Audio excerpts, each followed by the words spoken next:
Governor Doug Ducey and Secretary of State Katie Hobbs are at odds over changing election procedures due to the COVID-19 pandemic. In a series of pointed letters, the two sparred over whether special election boards, officials who collect ballots for voters in hospitals and assisted living facilities, should be allowed to complete their ballots by teleconference. In Arizona, special election boards can be appointed to serve voters who are, quote, ill or have a disability to vote.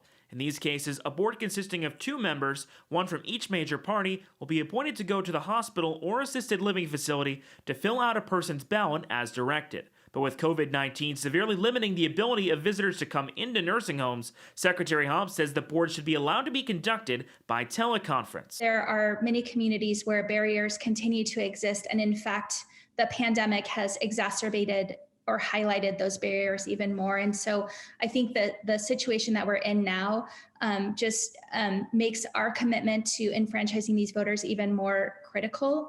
However, the governor doesn't see it that way. Ducey's office contends that election procedure can't be changed this close to an election.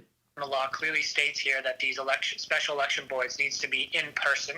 Virtual would not satisfy that. This dispute stems from differing interpretations of Arizona election statutes, which say that special election boards must deliver a ballot personally at the voter's place of confinement. Hobbs says that having the board go to the nursing home or hospital, but using video conferencing technology from a different room would still satisfy the in-person requirement. There are many circumstances where video conference has been an acceptable way to meet in person.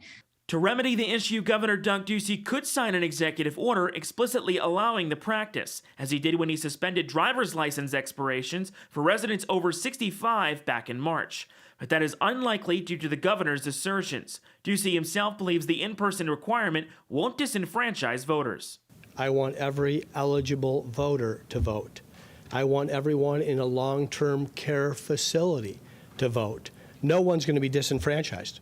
The virtual voting issue is now the subject of pending litigation filed by the Maricopa County Recorder's Office, and it is expected to be decided by the courts before early voting begins next week. In the broadcast center, Alex Gaul, Cronkite News.